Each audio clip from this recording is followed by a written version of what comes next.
दोस्तों मॉडल्स एक तरह के वर्ब्स होते हैं, इसीलिए इन्हें मॉडल वर्ब्स भी कहा जाता है। और एक्चुअल में ये ऑक्सिलियरी वर्ब्स यानी कि हेल्पिंग वर्ब्स की कैटेगरी में आते हैं, इसीलिए इन्हें मॉडल हेल्पिंग वर्ब्स या मॉडल ऑक्सिलियरी वर्ब्स या सिंपली मॉडल ऑक्सिलियरीज भी कहते हैं।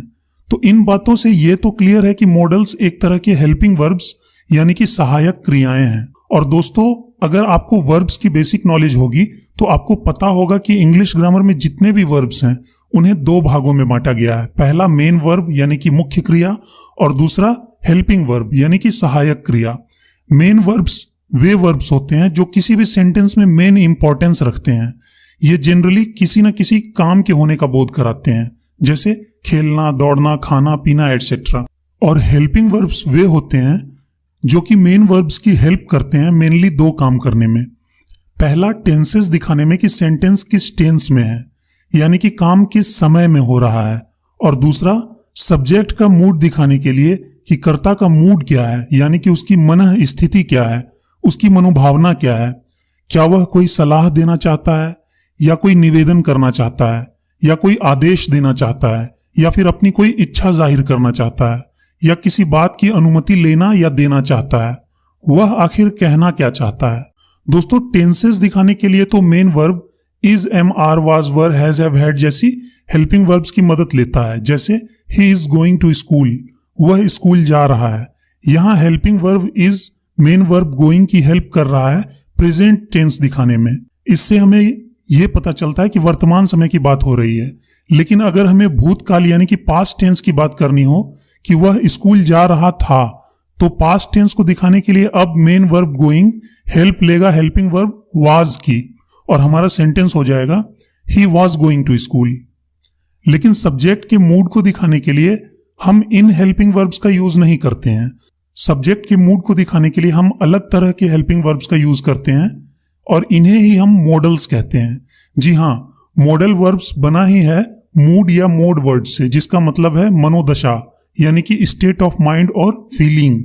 और आप इसकी स्पेलिंग पे भी ध्यान दीजिए कि ये MODEL वाली मॉडल नहीं है जिसका कि मतलब होता है नमूना।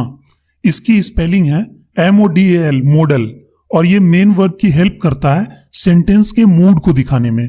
जैसे यू प्ले क्रिकेट, तुम क्रिकेट खेलते हो, ये एक सिंपल सा सेंटेंस है।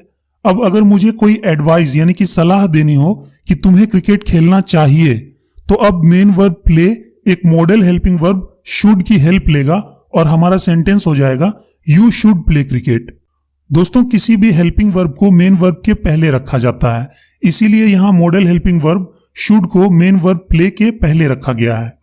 इसी तरह अगर मुझे किसी की एबिलिटी यानी कि काबिलियत बतानी हो कि तुम क्रिकेट खेल सकते हो, तुम में क्रिकेट खेलने की काबिलियत है, तो अब मेन वर्ब प्ले एक अलग मॉडल हेल्पिंग वर्ब कैन की हेल्प लेगा, क्योंकि काबिलियत को दिखाने के लिए हम कैन का यूज करते हैं। इसीलिए हमारा सेंटेंस हो जाएगा यू कैन प्ले क्रिकेट। दोस्तों आप यहां देख सकते हैं कि सिर्फ मॉडल वर्ब के चेंज करने से हमारे पूरे सेंटेंस का मूड ही चेंज हो गया है, पूरे सेंटेंस का मतलब ही बदल गया है।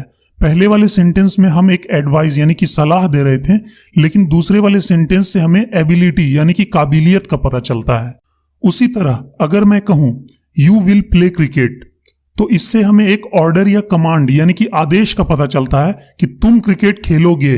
दोस्तों शैल और विल हालांकि फ्यूचर टेंस दिखाते हैं, लेकिन फिर भी इन्हें मॉडल्स के अंतर्गत रखा जाता है, क्योंकि इनसे विलिंगनेस यानी कि इच्छा या ऑर्डर यानी कि आदेश जैसे मूड का भी बोध होता है।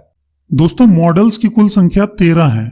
ये हैं shall, will, should, would, can, could, may, might, must, ought to, used to, need और dare। और ये मॉडल हेल्पिंग वर्ब्स सेंटेंस में मेन वर्ब की हेल्प करते हैं सेंटेंस के मूड को दिखाने में। और ये मूड मुख्यतः 10 तरह के हो सकते हैं। जैसे ये वर्ब्स किसी सेंटेंस में एबिलिटी यानी कि योग्यता या काबिलियत को शो कर सकते हैं। परमिशन यानी कि अनुमति लेने या देने के लिए यूज किए जा सकते हैं। ये एक रिक्वेस्ट यानी कि निवेदन को शो कर सकते हैं। ये किसी ऑफर यानी कि प्रस्ताव या इनविटेशन यानी कि आमंत्रण को शो कर सकते हैं। ये एडवाइस या सजेशन यानी कि सलाह देने के काम में लाए जा सकते हैं। इनकी मदद से हम किसी को कमांड या ऑर्डर यानी कि आदेश या आज्ञा दे सकते हैं। इन्हें हम अपनी विलिंगनेस यानी कि इच्छा या तत्परता को व्यक्त करने के काम में ला सकते हैं। इनसे किसी चीज की पॉसिबिलिटी या चांस यानी कि संभावना का पता चल सकता है। इन्हें किसी को विश या ब्लेस करने यानी कि आशीर्वाद देने अथवा कर्ष यानी कि अभिशाप देने के काम में भी लाया जा सकता है। और इनमें से कुछ मॉडल्स को हम अनरियल कंडीशन या सिचुएशन यानी कि काल्पनिक परिस्थिति को व्यक्त करने के लिए भी यूज कर सकते हैं। दोस्तों, मॉडल्स के यूजेस को सीखने से पहले हम इसके कुछ स्पेशल प्रॉपर्टीज यानी कि विशेषताओं को देख लेते हैं जो इन्हें और दूसरे वर्ब से अलग बनाता है। इन्हें हम मॉडल वर्ब्स के रूल्स भी कह सकते हैं। रूल नंबर 1, मॉडल वर्ब का प्रयोग कभी भी मेन वर्ब के रूप में नहीं होता है। इनका प्रयोग हमेशा हेल्पिंग वर्ब के रूप में मेन वर्ब के साथ होता है। ये अकेले नहीं आ सकते। जैसे इज एम आर जैसे वर्ब्स हेल्पिंग वर्ब्स के रूप में भी आ सकते हैं और मेन वर्ब्स के रूप में भी। जैसे he is going to hospital, वह अस्पताल जा रहा है। यहाँ गोइंग मेन वर्ब है और इज हेल्पिंग वर्ब। लेकिन ही इज इल, वह बीमार है। इस सेंटेंस में सिर्फ एक ही वर्ब है इज, और यही मेन वर्ब का काम कर रहा है। लेकिन मॉडल वर्ब्स के केस में ऐसा नहीं हो सकता। जैसे I will use some money, ये सेंटेंस रॉन्ग है और इसकी कोई मीनिंग नहीं है, क्योंकि models do not convey a meaning on their own. Models अपने आप में अकेले कोई अर्थ नहीं रखते। इसकी मीनिंग को पूरी करने के लिए इसके साथ किसी न किसी मेन वर्ब का होना जरूरी है। जैसे I will lend you some money, ये सेंटेंस करेक्ट है और इसकी मीनिंग है मैं तुम्हें कुछ रुपये उधार दूंगा। उसी तरह आई कैन 100 किलोज, ये सेंटेंस रॉन्ग है। आई कैन लिफ्ट 100 किलोज, मैं 100 किलो उठा सकता हूं, ये सेंटेंस करेक्ट है। लेकिन दोस्तों, इस रूल के 3 एक्सेप्शंस यानी कि अपवाद भी हैं। यूज टू, नीड और डेयर। यूज टू का प्रयोग मॉडल हेल्पिंग वर्ब और एडजेक्टिव दोनों ही रूपों में किया जा सकता है। वहीं नीड और डेयर ऐसे 2 मॉडल्स हैं जो मेन वर्ब्स के रूप में भी आ सकते हैं। इसीलिए इन मॉडल्स को मार्जिनल मॉडल वर्ब्स भी कहा जाता है। इसकी चर्चा विस्तार से हम बाद में करेंगे। फिलहाल बढ़ते हैं मॉडल्स के नेक्स्ट रूल की तरफ। रूल नंबर 2, मॉडल्स के बाद हमेशा वर्ब की फर्स्ट फॉर्म का यूज होता है। A model always takes the root form of the verb, या दूसरे शब्दों में कहें तो after models we use the infinitive without to of the verb. यानी कि मॉडल्स के बाद हम मेन वर्ब की इन्फिनेटिव फॉर्म का यूज करते हैं विदाउट टू, यानी कि टू के बगैर। जैसे is, am are, has, have जैसे हेल्पिंग वर्ब्स के बाद मेन वर्ब की कोई भी फॉर्म आ सकती है। जैसे I am driving the car, मैं कार चला रहा हूं। I am to drive the car, मैं कार चलाने वाला हूं। I have to drive the car, मुझे कार चलाना है। I have driven the car, मैं कार चला चुका हूं। यहां आप देख सकते हैं कि हेल्पिंग वर्ब एम या हैव के बाद मेन वर्ब ड्राइव की डिफरेंट वर्ब फॉर्म्स यूज की गई हैं। लेकिन मॉडल हेल्पिंग वर्ब्स के केस में ऐसा नहीं होता। इनके बाद हम हमेशा वर्ब की फर्स्ट फॉर्म का ही यूज करते हैं, टू के बगैर। जैसे I can drive the car, मैं कार चला सकता हूं, ना कि I can to drive the car या I can driving the car या I can driven the car, ऐसा नहीं हो सकता। उसी तरह यू शुड गो नाउ, तुम्हें अब जाना चाहिए, ना कि you should to go now या यू शुड गोइंग नाउ या यू शुड गॉन नाउ। ये सेंटेंसेस गलत हैं। लेकिन दोस्तों, इस रूल के भी 2 एक्सेप्शंस हैं, ऑट और यूज्ड। इनके बाद आने वाले मेन वर्ब्स के पहले हमेशा टू लगाया जाता है। इसीलिए इन 2 मॉडल वर्ब्स को हम ऑट टू और यूज टू के रूप में निर्देशित करते हैं। जैसे we ought to help the poor, हमें गरीबों की मदद करनी चाहिए, न कि we ought help the poor. I use to run 5 kilometres daily, मैं रोज 5 किलोमीटर दौड़ा करता था। ये सही सेंटेंस है, न कि I used run 5 kilometres daily. Rule number 3, modal verb अपने फॉर्म को कभी भी सब्जेक्ट के नंबर या पर्सन के अनुसार नहीं बदलता है। इसका रूप अपरिवर्तित रहता है। Models do not change their form with number और पर्सन ऑफ द सब्जेक्ट। इसीलिए इनके एस, V1, V2, V3 या VING फॉर्म नहीं होते। इसीलिए कैन्स, कैंड, कैनिंग या शुड्स, शुडेड, शुडिंग इस तरह के वर्ड्स पॉसिबल नहीं है। इसलिए जैसे हम सब्जेक्ट के थर्ड पर्सन सिंगुलर नंबर में रहने से नॉर्मल वर्ब में एस या ईएस लगाते हैं, जैसे ही गोज टू स्कूल, ऐसा हम मॉडल वर्ब्स के साथ नहीं कर सकते हैं। जैसे हम ही कैन्स डू इट नहीं लिख सकते हैं, हमें लिखना होगा he can do it. Rule number 4, 2 modal verbs का एक साथ प्रयोग नहीं होता है। जैसे he should must go now, ये एक रॉन्ग सेंटेंस है।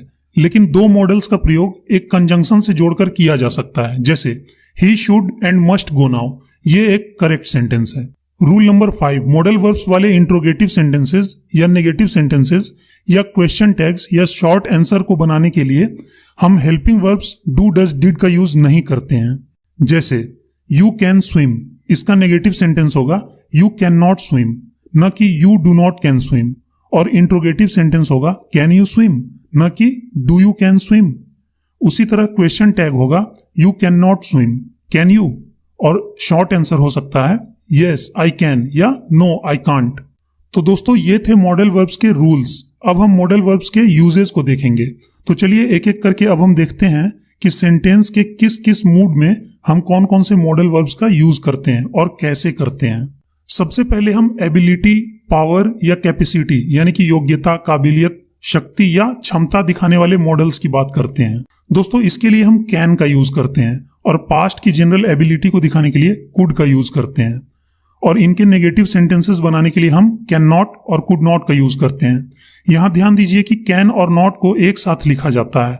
कैन और नॉट को अलग अलग लिखना एक ग्रामेटिकल मिस्टेक है, लेकिन कुड के साथ या किसी और मॉडल्स के साथ ऐसी बात नहीं है। उनके साथ हम नॉट का यूज अलग से करते हैं। हाँ, आप इसे सिंपली कांट भी लिख सकते हैं और कुड नॉट को कुडंट भी लिख सकते हैं। चलिए अब हम कुछ एग्जाम्पल्स देखते हैं। He can understand English but he can't speak it.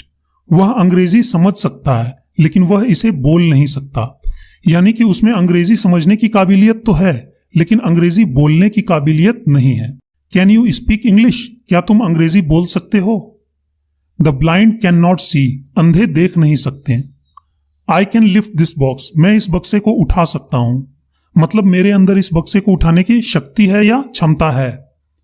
Our team could not win the match, हमारी टीम मैच नहीं जीत सकी।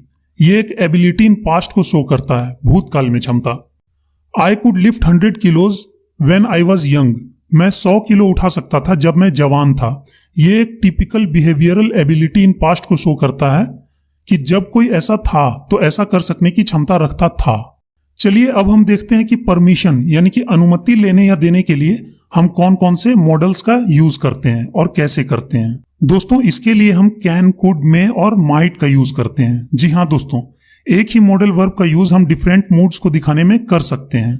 जैसे कैन या कुड का यूज हम एबिलिटी को दिखाने के लिए कर सकते हैं, तो इसका यूज हम परमिशन लेने या देने के लिए भी कर सकते हैं। जैसे can I use your pen, क्या मैं आपकी कलम यूज कर सकता हूं? यहां एक परमिशन ली जा रही है। यू कैन गो नाउ, तुम अब जा सकते हो, यहां एक परमिशन दी जा रही है। Can I ask you something, क्या मैं आपसे कुछ पूछ सकता हूं?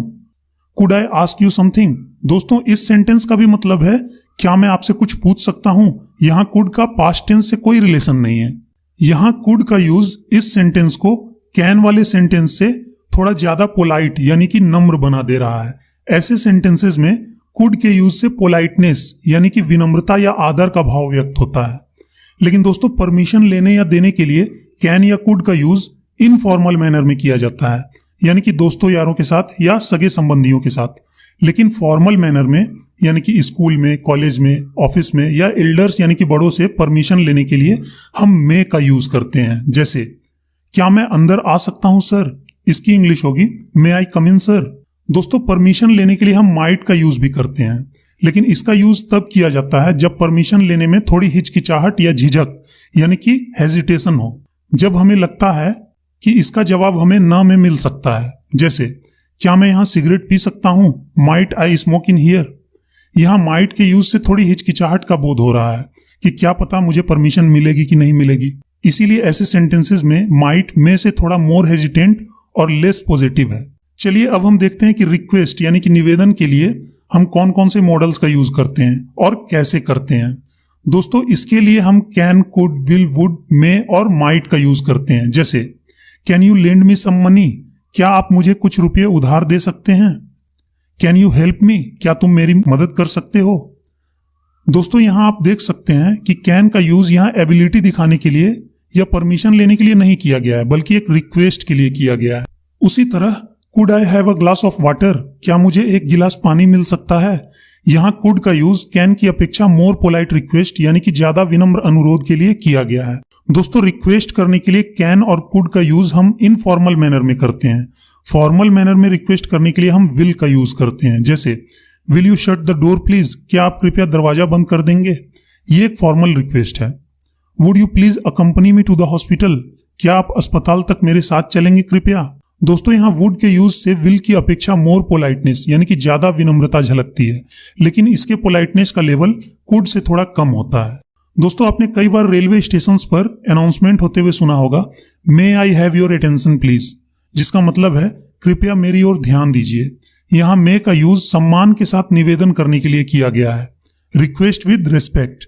अब अगर मुझे कोई ऐसी रिक्वेस्ट करनी हो जिसमें मुझे थोड़ी हिचकिचाहट यानी कि हेजिटेशन हो, जिसमें हाँ की गुंजाइश कम लगे, तो वहां हम माइट का यूज करते हैं। जैसे might you do me a favour, क्या आप मुझ पर एक एहसान करेंगे। चलिए अब हम देखते हैं कि किसी को ऑफर यानी कि प्रस्ताव या इनविटेशन यानी कि आमंत्रण देने के लिए हम कौन कौन से मॉडल्स का यूज करते हैं। दोस्तों इसके लिए हम विल, वुड और कैन का यूज करते हैं। जैसे will you be my partner in this business, यहाँ बिजनेस में पार्टनर बनने के लिए किसी को इन्विटेशन दी जा रही है, किसी को ऑफर दिया जा रहा है कि क्या तुम मेरे बिजनेस में मेरे पार्टनर बनोगे। उसी तरह would you like to have some coffee, क्या आप कॉफी लेना पसंद करेंगे, यहाँ किसी को कॉफी ऑफर की जा रही है। दोस्तों यहाँ वुड का यूज मोर पोलाइट ऑफर को दर्शा रहा है। कैन आई हेल्प यू, क्या मैं आपकी मदद कर सकता हूं, यहाँ किसी को अपनी हेल्प ऑफर की जा रही है। चलिए अब हम देखते हैं कि किसी को एडवाइस या सजेशन यानी कि सलाह देने के लिए हम कौन कौन से मॉडल्स का यूज करते हैं। दोस्तों इसके लिए हम शुड, ऑट टू और मस्ट का यूज करते हैं। जैसे यू शुड लर्न इंग्लिश, तुम्हें अंग्रेजी सीखनी चाहिए। You should not consume alcohol, आपको शराब का सेवन नहीं करना चाहिए।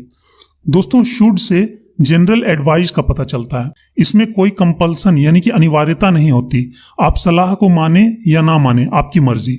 लेकिन ऐसे सलाह जिसमें अनिवार्यता होती है, कंपल्सन होती है, जिन्हें जरूर माना जाना चाहिए, उनमें मस्ट का यूज होता है। जैसे you must learn model verbs if you want to improve your English grammar, आपको मॉडल वर्ब्स जरूर सीखनी चाहिए अगर आप अपनी इंग्लिश ग्रामर को बेहतर बनाना चाहते हैं। दोस्तों अगर हमें किसी को मोरल एडवाइस यानी कि नैतिक सलाह देनी हो जिसमें कोई कर्तव्य या सदाचार छुपा होता है, तो वहां हम ऑट टू का यूज करते हैं। जैसे हमें अपने देश की सेवा करनी चाहिए, we ought to serve our country. तुम्हें अपने माँ बाप का ख्याल रखना चाहिए, you ought to take care of your parents. चलिए अब हम देखते हैं कि किसी को कमांड या ऑर्डर यानी कि आदेश या आज्ञा देने के लिए हम कौन कौन से मॉडल्स का यूज करते हैं। दोस्तों इसके लिए हम शैल, विल और मस्ट का यूज करते हैं। जैसे you shall go to the market at once, तुम तुरंत बाजार जाओगे। दोस्तों ये एक ऑर्डर है। उसी तरह you will reach home before 9 PM, तुम 9 बजे से पहले घर पहुंच जाओगे। दोस्तों ये भी एक कमांड या ऑर्डर है। उसी तरह students must come in uniform, विद्यार्थियों को यूनिफॉर्म में जरूर आना होगा, यह भी एक कमांड या ऑर्डर है। चलिए अब हम देखते हैं कि किसी की विलिंगनेस यानी कि इच्छा या तत्परता को व्यक्त करने के लिए हम कौन कौन से मॉडल्स का यूज करते हैं। दोस्तों इसके लिए हम शैल, विल और वुड का यूज करते हैं। दोस्तों आपकी जानकारी के लिए बता दूं कि ट्रेडिशनल इंग्लिश ग्रामर के अनुसार शैल और विल में से फर्स्ट पर्सन यानी कि आई और वी के साथ शैल का यूज किया जाता है और बाकी सब्जेक्ट्स के साथ विल का यूज किया जाता है। लेकिन मॉडर्न इंग्लिश ग्रामर के अनुसार अब सभी सब्जेक्ट्स के साथ विल का यूज हो सकता है। आइए अब कुछ एग्जाम्पल्स देख लेते हैं। We shall go to the party tonight, हम लोग आज पार्टी में जाएंगे। यहाँ शैल हम लोगों की एक विलिंगनेस यानी कि इच्छा को दिखाता है। I will buy a car in future, मैं भविष्य में एक कार खरीदूंगा। I would try my best to help you, मैं आपकी मदद करने की पूरी कोशिश करूंगा। दोस्तों यहाँ विल के बजाय वुड का यूज इस सेंटेंस को थोड़ा पोलाइट बना देता है। I would like to thank mister Verma, मैं मिस्टर वर्मा को धन्यवाद देना चाहूंगा। चलिए अब हम देखते हैं कि किसी बात की पॉसिबिलिटी या प्रोबेबिलिटी या चांस यानी कि संभावना को दिखाने के लिए हम कौन कौन से मॉडल्स का यूज करते हैं। दोस्तों इसके लिए may, might, can, could, should, ought to, would और मस्ट जैसे मॉडल्स का यूज किया जा सकता है, यानी कि कुछ को छोड़कर लगभग सारे मॉडल्स का यूज किया जा सकता है। जैसे the clouds are dark, it may rain today, बादल काले हैं, आज बारिश हो सकती है। दोस्तों यहाँ मे के यूज से हमें पता चलता है कि बारिश होने की संभावना लगभग 50% है। This cloth might be expensive, यह कपड़ा कीमती हो सकता है। दोस्तों यहाँ माइट का यूज लगभग 30% चांस को दिखाता है, माइट मे की अपेक्षा लेस पॉसिबिलिटी को दिखाता है। दोस्तों मे और माइट दोनों का ही यूज फॉर्मल मैनर में किया जाता है, लेकिन इनफॉर्मल मैनर में हम संभावना को दिखाने के लिए कैन या कुड का यूज करते हैं। जैसे we can go for a picnic tomorrow, हम लोग कल पिकनिक पर जा सकते हैं। यहाँ कैन का यूज इनफॉर्मल मैनर में किया गया है और इससे थोड़ी अधिक संभावना का बोध होता है। दोस्तों थ्योरेटिकल पॉसिबिलिटी यानी कि सैद्धांतिक संभावना के लिए भी हम कैन का यूज करते हैं। जैसे we can serve our society better, हम अपने समाज की बेहतर सेवा कर सकते हैं। दोस्तों कुड का यूज हम रिमोट पॉसिबिलिटी यानी कि दूरस्थ संभावना के लिए करते हैं जिसकी संभावना बहुत कम हो। जैसे they have agreed but they could change their minds, वे लोग राजी हो गए हैं लेकिन वे अपने मन बदल सकते हैं। दोस्तों कुड लगभग माइट के इक्विवेलेंट है, लेकिन माइट का यूज फॉर्मल मैनर में किया जाता है और कुड का यूज इनफॉर्मल मैनर में किया जाता है। He should be at home at this time, वह इस समय घर पर होना चाहिए। दोस्तों यहां शुड से हमें एक पॉसिबिलिटी का पता चलता है। Rohit ought to be here soon, he left office at 7 o'clock, Rohit को जल्द ही यहां पर होना चाहिए, वह ऑफिस 7 बजे ही छोड़ चुका है। दोस्तों यहां ऑट टू का यूज शुड के सिमिलर वे में किया गया है, लेकिन यह थोड़ा लेस कॉमन है। He would be sleeping at this time, वह इस समय सो रहा होगा। दोस्तों यहां वुड का यूज एक गेस या प्रिज्यूम्सन यानी कि अनुमान के लिए किया गया है। दोस्तों स्ट्रॉन्ग पॉसिबिलिटी यानी कि प्रबल संभावना के लिए हम मस्ट का यूज करते हैं। जैसे he must be sleeping in his room, वह जरूर अपने कमरे में सो रहा होगा। चलिए अब हम देखते हैं कि विश, प्रे या ब्लेस यानी कि मनोकामना, प्रार्थना या आशीर्वाद के लिए या फिर किसी कर्ष यानी कि अभिशाप देने के लिए हम किस मॉडल वर्ब का यूज करते हैं। दोस्तों इसके लिए हम मे का यूज करते हैं। जैसे may God grant you success, भगवान आपको सफलता दे। मे यू लिव लॉन्ग, आप लंबी उम्र जिए। दोस्तों इन दोनों सेंटेंसेस में मे का यूज प्रार्थना करने या आशीर्वाद देने के लिए किया गया है, लेकिन मे का यूज हम कर्स यानी कि अभिशाप देने के लिए भी कर सकते हैं। जैसे may you die of cholera, तुम हैजा से मर जाओ। तो दोस्तों फाइनली आइए अब हम देखते हैं कि किसी अनरियल कंडीशन या सिचुएशन यानी कि किसी अवास्तविक या काल्पनिक परिस्थिति वाले सेंटेंस में हम कौन कौन से मॉडल्स का यूज करते हैं। दोस्तों कंडीशनल सेंटेंसेस के सब्जंक्टिव मूड में अनरियल कंडीशंस में हम कुड या वुड का यूज करते हैं। जैसे if I had wings I could fly in the sky, अगर मेरे पास पंख होते तो मैं आकाश में उड़ सकता। If I had money I would build a hospital, अगर मेरे पास रुपये होते तो मैं अस्पताल बनाता।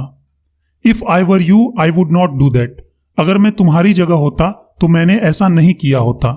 तो दोस्तों आई होप कि आपको अब मॉडल्स काफी हद तक समझ आ गए हैं। अभी सब्सक्राइब करके बेल आइकन को दबाकर ऑल नोटिफिकेशंस को जरूर ऑन कर लें।